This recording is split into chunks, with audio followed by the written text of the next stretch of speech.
So our next speaker is Dr. Gaurav Jain, who's going to be giving a talk titled "Utilizing Data and Technology in the Era of Changing Payment Policy Landscape in Nephrology." Dr. Gaurav Jain is a member of the Quality Committee for the FASN. He's also a professor of medicine in the Division of Nephrology at the University of Alabama, where he serves as the director of ambulatory nephrology. He's a kidney disease outcomes researcher and is a national expert on the impact of payment models in nephrology and serves, as I said, on the quality committee of the ASN. He obtained his MD degree from the University of New Delhi, followed by a residency at Cook County Hospital and fellowship in nephrology at the University of Alabama, where he has won several awards, including the UAB Department of Medicine Award for Excellence in Teaching for 4 consecutive years. Thank you, Gaurav, for taking the time to give this talk. Thank you, Sumit. Happy to be here. I've had some fantastic speakers, including Kevin, Suzanne, Eugene, kind of lay the background on why we're having this course, specifically from the perspective of value-based care, the changing landscape.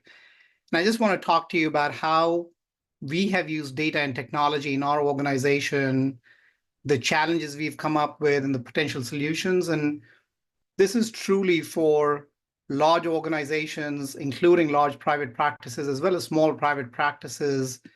And how do we come up with workflows to make our life better in the current day and age, where it is not just about E&M visits or dialysis visits, but truly about how can we improve the quality of care and keep the costs low, right? So several things go in the quality of care. I think as nephrologists, I truly believe we're very diligent. We do a good job in both our patients with advanced kidney disease as well as end-stage kidney disease.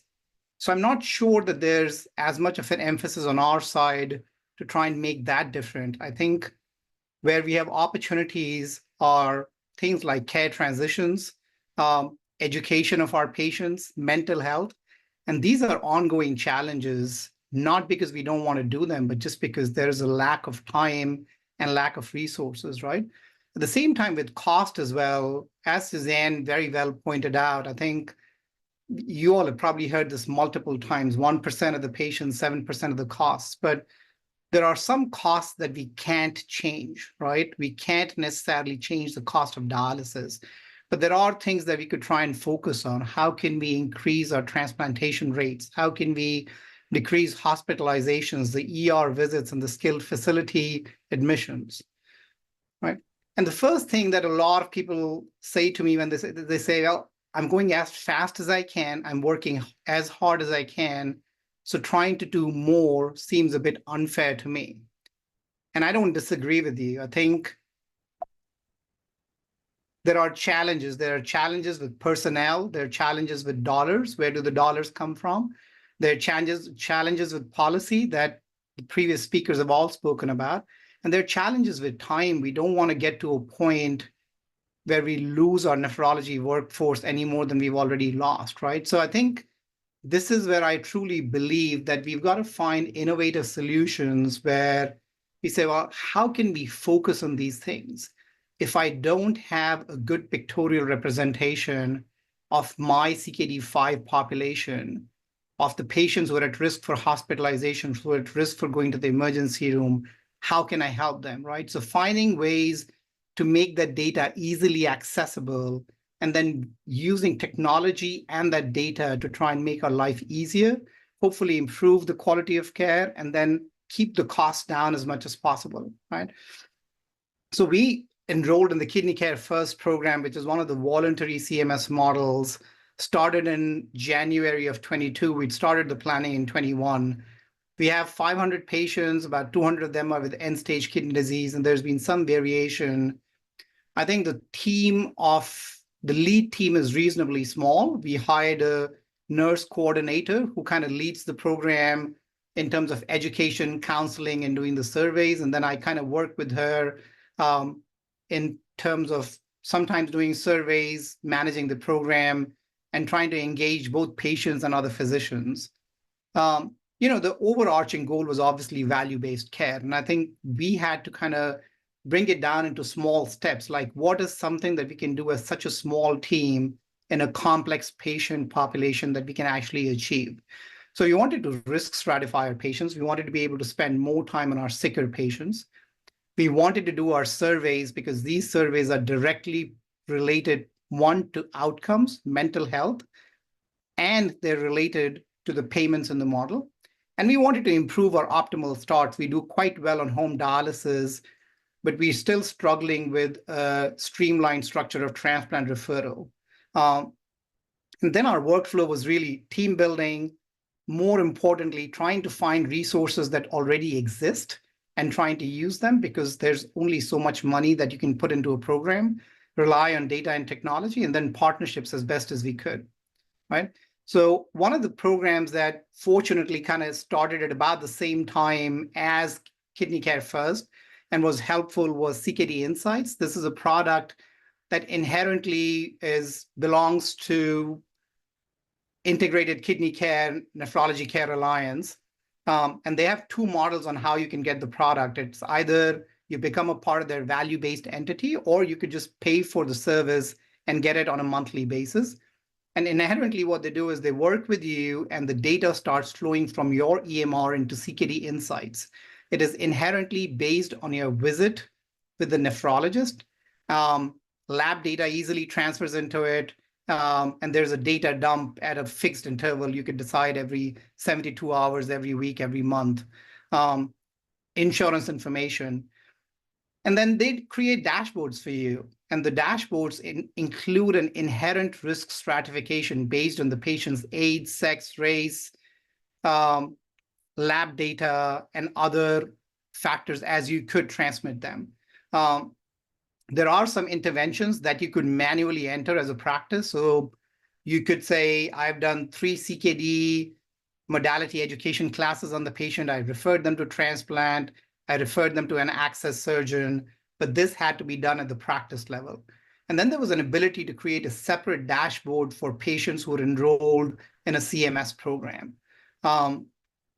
We used this, in fairness, for about 1.5 years. It took us about 1.5 years to actually implement it.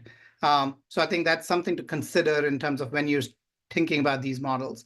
I mean, the win was that once it was ready to go, it was automated. Like the data was just flowing in very smoothly.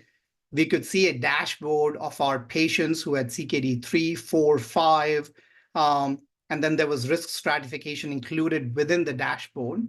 We could see our transplant referrals, but we could only see it if we manually put in that information or not. And then based on the degree of severity of CKD, there was ability to do resource allocation. And I think this really helped us plan for our Kidney Care First model. There were, the list of challenges is almost always longer. So I said it's easy to use, but it was also not easy to use because really the only people using it were myself and our care coordinator.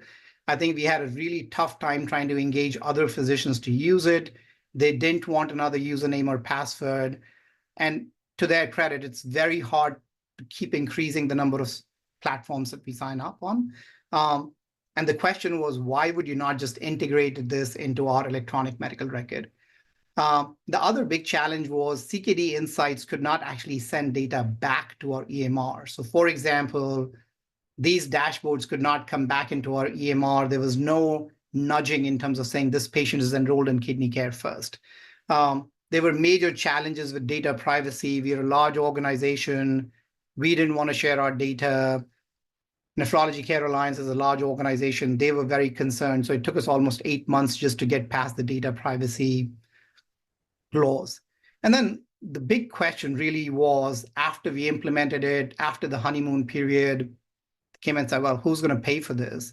And I think almost inherently in many of these programs, when they start off, the thought is, well, I think we'll make something work. It'll be easy. Hopefully the cost will be low. You should be able to afford it.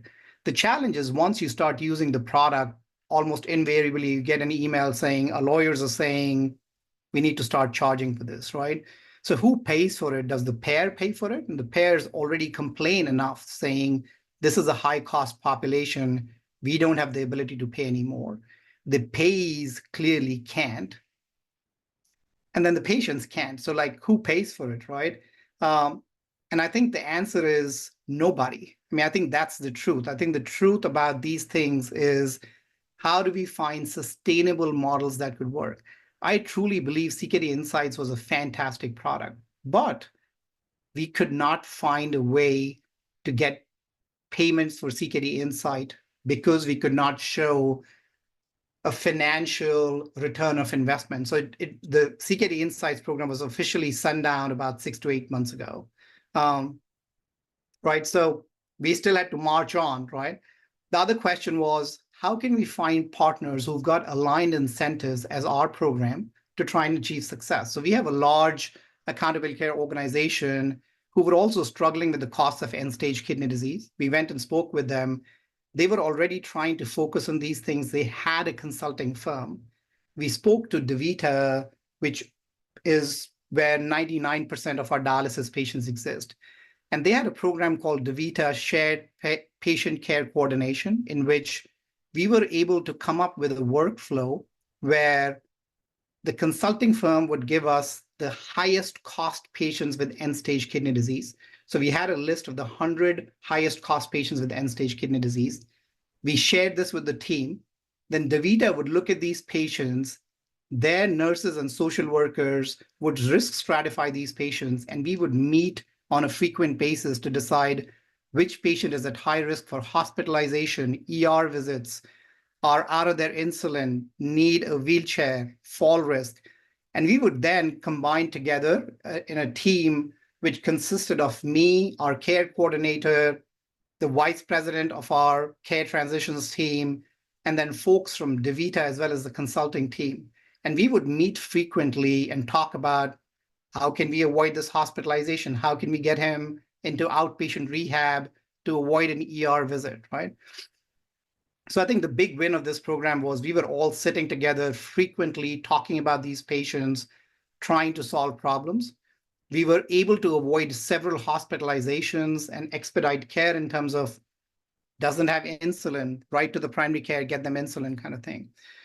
We did decrease cost of care, and you can see in this small chart on the right side, the per member per year cost of care for end-stage kidney disease in this cohort of population went down from 83,000 in 2021 to 73,000 year to date in 2024. So significant decreases.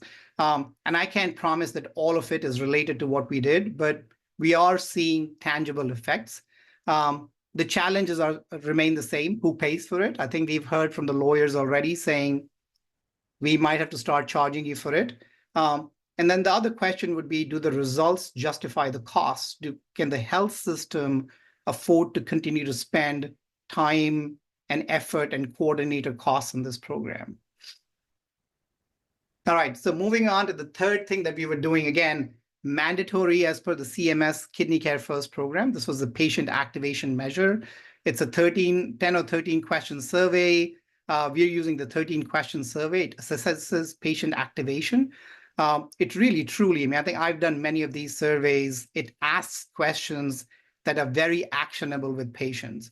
And it's a gateway measure. You have to do this to be included in the incentive plan for the program.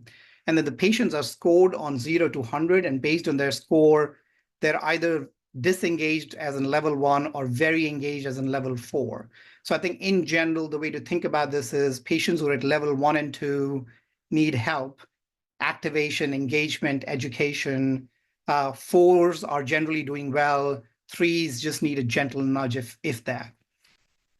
And these are some of the questions, I think, for example, I know what each of my prescribed medications do. I'm confident I can get in touch with the doctor or take care of a health problem myself at home. I know what treatments are available for my health problems, and this was very helpful when we were thinking about modality education. So I think the patients who were included in this program were beneficiaries with CKD 4, 5, or end-stage kidney disease who were on our Kidney Care First program. We focused on PAMS 1, 2, and 3. And then we had 3 groups of intervention. If we thought that they were struggling with mental health, they would be referred to a nepropsychology clinic, in which a psychologist actually comes to our nephrology clinic and sees these patients with with cognitive behavioral therapy. If they had problems with their medications or understanding their medications, we would refer them to a pharmacist. And if they had trouble with, I don't want to transplant because I don't understand it well, I'd like to know more about home, but I haven't gotten enough sense, then our care coordinator would sit down with them in terms of education, counseling, and meet with them often. I mean, shout out to our med students. They were very engaged. We have a group of 6 medical students who actually helped us do many of these PAM surveys and longitudinally followed up with these patients. And the platform for PAM is actually very helpful. They give you all kinds of reports. How many patients are on level 1, level 2? How have their PAM levels changed? You can actually get question-specific reports on your patients as well. So if you want to know which patients need to see the pharmacist, they can generate a report like that for you. And these are just the results for 2022 and 2023. As you can see, our level 1s were low to start with, but we were able to decrease them even further with interventions. Same with level 2s and level 3s, and our level 4s went up significantly when we followed up on these patients. You know, small data set, only about 180 patients each in the 2 years. But this does show that if you have the data and you have targeted interventions, without using a lot of resources, you're able to make a difference in a population of this size, right? As the population gets bigger, you've got to start thinking about how do you do it better? You know, I think my caution to a lot of the nephrology practices is please don't pump a lot of money into these programs thinking there's going to be a ton of money at the end of it. I think we used what we already had. We begged a pharmacy professor from a neighboring organization to come talk to our patients. We struck a deal with the psychology department saying, can your psychologist come and see patients in our clinic? We pay 10% of her salary, and whatever her collections are, come to our division. So I think finding ways that are sustainable instead of, you know, for example, going out and hiring somebody full-time for mental health benefits, right?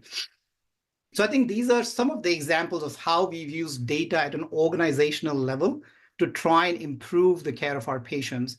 I'm going to try and talk about technology next. And I think I've spoken about telemedicine quite a bit. We'll also talk about remote patient monitoring, and then just a quick about, you know, point of care nudges. So we've all heard enough about telenephrology. It is clearly beneficial. It improves compliance, increases access to nephrologists, transplant nephrologists, increases access to education.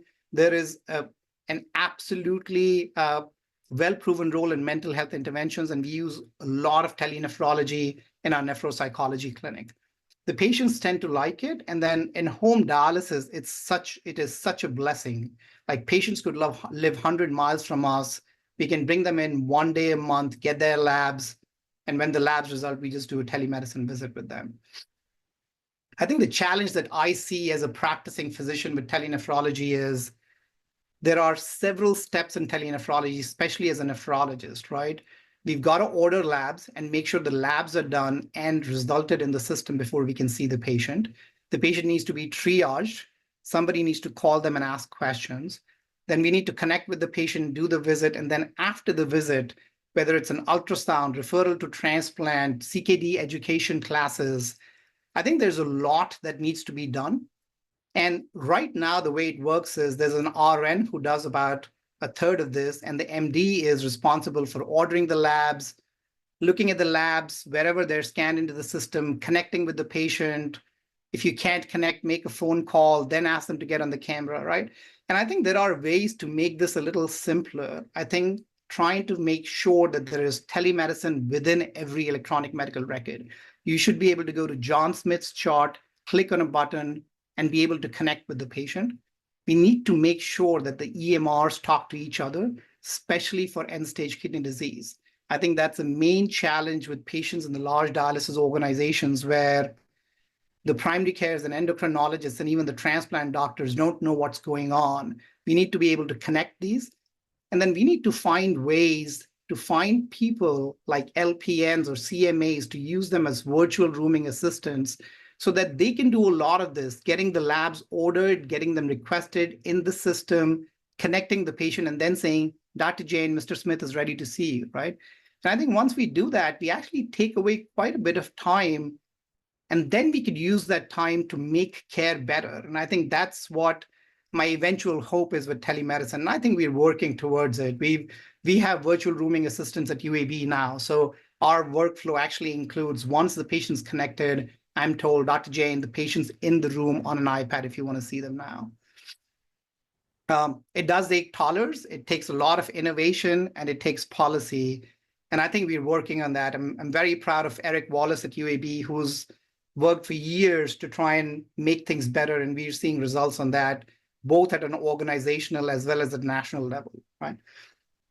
I also want to talk about a few things where we've seen success. So we've partnered with REACH DCI, which is one of the programs that is contracted with Blue Cross and Blue Shield of Alabama here in town. So as part of that program, Blue Cross and Blue Shield will contractually pay REACH as well as the nephrologist incentive-based payments to manage these patients better, right? So I think this is purely telemedicine-based. The patient educator / navigator reaches out to these patients, educates them, checks on their diabetes and blood pressure control, and then reaches back out to the nephrologist saying, hey, I talked to them today. This is what I found out, just FYI, they're interested in a transplant.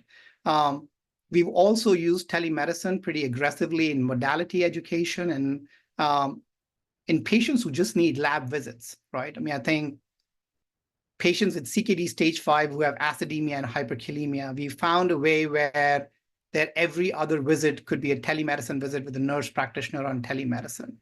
I think in-center hemodialysis, we used this dramatically in the pandemic, and then it kind of slowed down. I'm sure many of you got emails from the dialysis organization saying, look, our staff can't do telemedicine for you anymore. You've got to find a way. So we've talked to our administrators and are hoping to hire a navigator who would be able to help with some of these visits, whether it's all the nurse practitioner visits or the missed visits or transitional care management visits. But the patient navigator actually goes out to the dialysis unit, talks to the patient, gets the medications in order, and then connects the physician or the nurse practitioner and says, we're ready for a call with you when you are. So, decreases windshield time, still improves the care of the patient, and does not increase the cost as dramatically as hiring an RN or a nurse practitioner to be doing these things. We talked about access to behavioral health. Our nepropsychology clinic is about 60% based on telemedicine. Our transplant division uses a lot of telemedicine. And then, as I said, CKD education. And lastly, home dialysis. I would say that of our 150 home dialysis patients, we see about 50 with telemedicine on an average. And many of these patients live from anywhere from 50 to 150 miles from us. And I think it's been very beneficial in decreasing the burden of the disease for these patients. This is a quick slide on the patients who were enrolled in the REACH program with BCBS. I know this is a small population. I also know this is a population that has commercial insurance. So there's an inherent bias here, but I still get boasting rights. About 83% of our patients who transition to end-stage kidney disease transitioned with a preemptive transplant or home dialysis therapy of the ones who were enrolled in REACH. All right, so remote monitoring in home dialysis. I'm not sure how many of you are using this. We use the Baxter machines, and we've started using the share source for the last, I'd say, year and a half now. And on the next stage, home dialysis, home hemodialysis machine, we use the Next to Me. And I think the benefits are well published. Albeit small studies, descriptive studies, but increased adherence, decreased attrition on home dialysis, decreases the hospitalizations, the patients stay engaged, they feel very comfortable that they can connect with the nurse if they need to. And this is the intent of value-based care. How can we try and use these small little things to try and decrease the cost of care? So this is a classic share source flow sheet that the nurses look at. Anytime they see a red flag, they can click on it. It'll tell them what the alarm was. if there was a problem with the drain volume or whatnot. And if there's a green checkbox, it means it's okay. This is the next to me home hemodialysis flow sheet. And this was really an eye-opener for me once we started using it. There were all these patients that I used to think this is the best patient, does all their treatments, labs always look good. And then we started seeing all these circles, and you realize that many of these patients weren't even doing half their treatments, or they were stopping treatments early. And the patients are smart enough after some time on how to make their labs look good. They just need to do good dialysis for a couple of days before labs. So I think these are both things that have been very, very helpful for us in helping our patients. I think the challenges exist, like who takes ownership. Our PD nurses are expected to check their share source on every patient every morning, and they carry anywhere from 15 to 20 patients. And I will say it has come with its own set of challenges. It's time consuming. There's a lot of burden of work, and I think our home dialysis nurses are already stretched thin. The physicians tend to complain about compensation. They say not everything can be included in the capitated payment. This is extra work that we're doing, especially if you're monitoring blood pressures and on a daily basis. There's a medical legal concern that if the nurse misses a piece of information, does not tell the physician the patient was hypotensive, they pass away, who is responsible for it? And then there's a concern about equity or lack of equity, with most patients who tend to do better on this are patients with higher socioeconomic class, and they're able to use technology better. So we've got to be mindful about that. I think making a workflow within your unit is helpful, assigning ownership, making sure that this is being checked on a daily basis, make sure all patients get it. I think the concern with doing it for just high-risk patients is, again, equity. And then continue to think about policy changes. Last one, I think, which is something that is close to my heart, because we have a really tough time in a large organization to identify patients who need help. So one of the things that we were able to do is there's this company called Illumicare, which can build these ribbons. So if you tell them, I want a ribbon on every CKD5 patient who has more than 5 grams of protein, or every CKD5 patient who has a potassium of more than 6 or a BICAR of less than 15, they're able to come up with a ribbon that pops up when you open the patient's chart and says, this patient had this. The ribbon that I'm showing you is actually, we have a contract with the BCBS Medicare Advantage plan here, where we can actually do a nephrology wellness visit on an annual basis on these patients. And that includes modality education, goals of care, and if you do it well, you get compensated for it. So I think these are the kind of things that you can include in your EMR, and they make your workflow better, make care better, and not necessarily increase your burden of work. So I think, again, those are all my slides. This was really meant to be our experience with what we've been able to do over the past 3, 4, 5 years, and ways that we've found to improve care. And you don't have to use these products. There are multiple products available in the market, depending on your partners, what part of the country you're in. But I do encourage you to look at what's available, because I think value-based care works. We have done okay in kidney care first.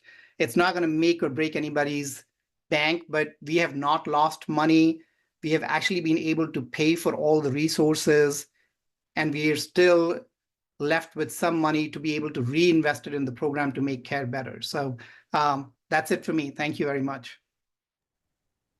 Thank you. That was really fantastic. I'm going to sneak in one quick question, which is Pooja Singh asked a question, which I'll slightly modify. So, it looks like it takes some cost to set up these programs, then you get a long-term cost benefit or savings, or so how do you convince your organization, okay, you need to put this money in up front when it might be a short-sighted organization? And then if you do see that cost savings in the long term, how do you convince the organization to give that money back to you, if any of it? I mean, that's such a timely question. We're in the middle of negotiations to get our money back. But I will say this is very important for any organization, that you are going to have to spend some money upfront on value-based care. And when you do that, please be very mindful.